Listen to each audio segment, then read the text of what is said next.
সংবাদ সবাইকে স্বাগত জানাচ্ছি। আমি ফিরোজ তোহা। শুরুতে সংবাদ শিরোনাম জানিয়ে দিব সর্বশেষ গুরুত্বপূর্ণ আপডেট বাংলা সংবাদ। শুরুতেই শিরোনাম। বাকশালের পেট থেকে আওয়ামী লীগকে মুক্তি দিয়েছিলেন জিয়াউর রহমান, বললেন মির্জা আব্বাস। বিএনপির জাতীয় স্থায়ী কমিটির সদস্য এবং সাবেক মন্ত্রী মির্জা আব্বাস বলেছেন, দেশনেত্রী বেগম খালেদা জিয়া তিনি দেশে প্রথম সংসদীয় গণতন্ত্র দিয়েছেন। শহীদ রাষ্ট্রপতি জিয়াউর রহমান বাকশালের পেট থেকে আওয়ামী লীগকে মুক্তি দিয়েছিলেন। এরপর জানিয়ে দিব, বিএনপি নেতারা কূটনীতির ভাষা বোঝে না বলে দাবি করেছেন আওয়ামী লীগের সাধারণ সম্পাদক এবং সড়ক পরিবহন ও সেতুমন্ত্রী ওবায়দুল কাদের। জানিয়ে দিব, গত ৩৫ মাসের মধ্যে সর্বোচ্চ রেমিটেন্স এলো এবার জুনে। সদ্যবিদায়ী জুন মাসে রেকর্ড $2.5 বিলিয়ন অর্থাৎ 2.54 বিলিয়ন রেমিটেন্স এসেছে বাংলাদেশে, যা ৩৫ মাসের মধ্যে সর্বোচ্চ বাংলাদেশি মুদ্রায় প্রতি ডলার, যার পরিমাণ দাঁড়ায় ২৯,২৯৫ টাকা। এদিকে মন্ত্রিপরিষদ সচিব বলেন, হাতে গোনা কয়েকজন দুর্নীতি করে আর বাকি সবাই দুর্নীতির জন্য বিবৃত হয়। এ কারণে দুর্নীতিবাজদের আর ছাড় দেওয়া হবে না। এদিকে জুলাই মাসে সারা দেশে ভারী বৃষ্টি এবং বন্যার শঙ্কা। চলতি জুলাই মাসে সামগ্রিক দেশে স্বাভাবিকের চেয়ে বেশি বৃষ্টি হতে পারে। ভারী বৃষ্টির কারণে দেশের বিভিন্ন স্থানে বন্যা পরিস্থিতি সৃষ্টি হতে পারে বলেও জানিয়েছে আবহাওয়া অফিস। এবং সর্বশেষ জানিয়ে দিব, এবার ইরাক থেকে দখলদার ইসরায়েলে হামলা। এবার ইরাক থেকে ইসরায়েলি সেনাদের টার্গেট করে হামলা চালানো হয়েছে। দ্য ইসলামিক রেজিস্ট্যান্স নামের একটি সংগঠন দাবি করেছে যে তারা ইসরায়েলের বন্দরনগরী ইলাতে গুরুত্বপূর্ণ লক্ষ্যবস্তুতে ড্রোন হামলা চালিয়েছে। ইলা নামের ওই শহরটি লোহিত সাগরের তীরে অবস্থিত। খবর আল জাজিরার। প্রিয় দর্শক, এতক্ষণ শুনছিলেন সংবাদ শিরোনাম, এবারে বিস্তারিত। তবে তার আগে বন্ধুরা, আপনি কোন স্থান থেকে আমাদের সংবাদটি দেখছেন কমেন্ট করে জানিয়ে দিন এই সংবাদ সম্পর্কে আপনার মূল্যবান মতামত। প্রিয় দর্শক, আপনি যদি আমাদের চ্যানেলে নতুন হয়ে থাকেন, ভিডিওটি দেখতে দেখতে চ্যানেলটি সাবস্ক্রাইব করে রাখুন, যাতে করে বন্ধুরা আমাদের লেটেস্ট আপডেট সংবাদগুলো সবার আগে আপনার কাছে পৌঁছে যায়। ভিডিওটিতে একটি লাইক দিয়ে দিন আর এই সংবাদটি আপনার সোশ্যাল মিডিয়া ফেসবুকে বন্ধুদের মাঝে শেয়ার করে দিন, যাতে করে আমাদের লেটেস্ট আপডেট সংবাদগুলো সবার মাঝে ছড়িয়ে যায়। এবারে বিস্তারিত। বাকশালের পেট থেকে আওয়ামী লীগকে মুক্তি দিয়েছিলেন জিয়াউর রহমান মির্জা আব্বাস। বিএনপির জাতীয় স্থায়ী কমিটির সদস্য এবং সাবেক মন্ত্রী মির্জা আব্বাস বলেছেন, দেশনেত্রী বেগম খালেদা জিয়া দেশে প্রথম সংসদীয় গণতন্ত্র দিয়েছিলেন। শহীদ রাষ্ট্রপতি জিয়াউর রহমান বাকশালের পেট থেকে আওয়ামী লীগকে মুক্তি দিয়েছিলেন। সোমবার 1 জুলাই বিকেলে জেলা শহরের রথখোলা এলাকায় বিএনপির চেয়ারপারসন বেগম খালেদা জিয়ার মুক্তির দাবিতে গাজীপুর জেলা মহানগর বিএনপি আয়োজিত এক সমাবেশে প্রধান অতিথির বক্তব্যে তিনি এসব কথা বলেন। এ সময় তিনি বলেন, কয়েকদিন আগে ওবায়দুল কাদের বলেছেন, বিএনপি দাসত্বের মাধ্যমে ক্ষমতায় যেতে চায়। আমরা বলতে চাই, বিএনপি দাসত্বের মাধ্যমে ক্ষমতায় যেতে চায় না, বরং আপনাদের দাসখত লিখে দিয়ে ক্ষমতায় টিকে আছে। গাজীপুর জেলা বিএনপির সভাপতি সাবেক এমপি ফজলুল হক মিলনের সভাপতিত্বে সমাবেশে বক্তব্য রাখেন বিএনপির ঢাকা বিভাগীয় সাংগঠনিক সম্পাদক কাজী সাইদুল আলম বাবুল, বিএনপির কেন্দ্রীয় নেতা সাবেক এমপি হাসান উদ্দিন সরকার, কেন্দ্রীয় নেতা Humayun Kabir, doctor Rafiqul Islam Bachchu, mayor Mujibur Rahman, doctor Mazharul Alam, মহানগর বিএনপির সভাপতি শওকত হোসেন সরকার, জেলা বিএনপি সাধারণ সম্পাদক শাহ রিয়াজুল হান্নান প্রমুখ। এ সময় তিনি ভাইদের নামে স্লোগান দেয়া বন্ধ করার অনুরোধ জানিয়ে বলেন, দেশটা খুব খারাপ অবস্থায় আছে। দেশনেত্রী বেগম খালেদা জিয়া যেমনই অসুস্থ, তেমনি সারা বাংলাদেশ আজ অসুস্থ। বাংলাদেশের চারদিক থেকে বিদেশি শক্তি অক্টোপাসের মতো আমাদের দিকে হাত বাড়িয়ে দিয়েছে। এদের কাছ থেকে আমাদের মাতৃভূমিকে বাঁচাতে হবে। ভাইয়ের নামে স্লোগান দিয়ে এদের কাছ থেকে বাঁচা যাবে না। এ সময় তিনি প্রধানমন্ত্রীকে উদ্দেশ্য করে বলেছেন, কয়েকদিন আগে ভারত গিয়ে যে চুক্তি সম্পাদন করে এসেছেন, সে চুক্তি দিয়ে বাংলাদেশের কোনো স্বার্থ হাসিল হয়নি। ভারত আমাদের সারা বাংলাদেশের 54টি নদ নদীর মুখ বন্ধ করে দিয়েছে। ফারাক্কা বাদ দিয়ে বাংলাদেশের নদীগুলো শুকিয়ে দিয়েছে। পানি নাই। তিস্তা বাদ দিয়ে আমাদের পানি বন্ধ করে দেওয়া হয়েছে। সে সম্পর্কে কোনো কথাবার্তা নেই। দাসখত দিয়ে যারা ক্ষমতায় থাকতে চায়, তারা আজকে বাংলাদেশের গণতন্ত্রকামী মানুষের বিরুদ্ধে নেমেছে।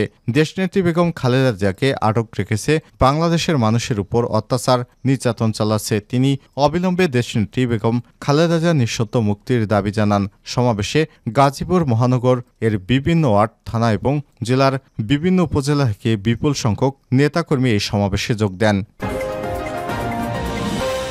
বিএনপি নেতারা কূটনৈতিক ভাষা বোঝে না কাদের? বিএনপি নেতারা কূটনৈতিক ভাষা বোঝে না বলে জানিয়েছেন আওয়ামী লীগের সাধারণ সম্পাদক এবং সড়ক পরিবহন ও সেতুমন্ত্রী ওবায়দুল কাদের। তিনি বলেন, চুক্তি এবং সমঝোতা স্মারক এক নয়। আজ 1 জুলাই দুপুরে তেজগাঁও ঢাকা জেলা আওয়ামী লীগের অফিসের সামনে দলটির ৭৫তম প্রতিষ্ঠাবার্ষিকী উপলক্ষে আয়োজিত আলোচনা সভায় তিনি এসব কথা বলেন। ঢাকা মহানগর উত্তর আওয়ামী লীগ এ আলোচনা সভার আয়োজন করে। কাদের বলেন, গেল রে গেল, সব নাকেই ইন্ডিয়া চলে গেল, গেল রে গেল, স্বাধীনতা গেল, গেল রে গেল, সার্বভৌমত্ব গেল, কোথায় গেল? 53 বছর আমরা স্বাধীনতা নিয়ে টিকে আছি, কোথায় যাব? ভারত আমাদের বন্ধু।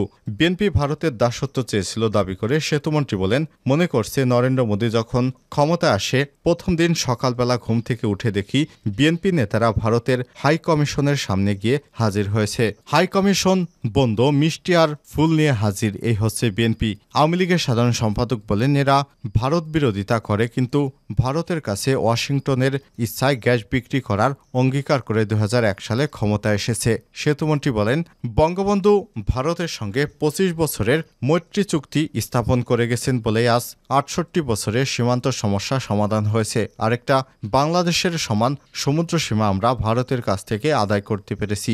শান্তিপূর্ণভাবে ছিটমহল বিনিময় হয়েছে। বিএনপির সমালোচনা করে তিনি বলেন, বিএনপির চোখে মুখে ঘুম নেই, ঘুম হারাম হয়ে গেছে। ফখরুলের চোখে অশান্তির ঘুম।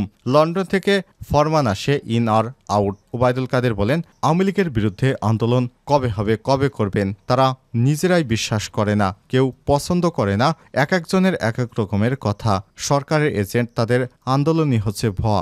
ঢাকা মহানগর উত্তর আওয়ামী লীগ সভাপতি শেখ ফজলুর রহমানের সভাপতিত্বে এবং সাধারণ সম্পাদক SM হান্নান কোচির সঞ্চালনায় সভায় ডিএনসিসি মেয়র আতিকুল ইসলাম, ঢাকা মহানগর উত্তর আওয়ামী লীগের সহসভাপতি আব্দুল কাদের খান, যুগ্ম সাধারণ সম্পাদক হাবিব হাসান, যুবলীগের সাধারণ সম্পাদক ময়নুল হাসান খান নিখিল সহ কেন্দ্রীয় মহানগর আওয়ামী লীগ এবং সহযোগী সংগঠনের নেতারা অংশগ্রহণ করেন।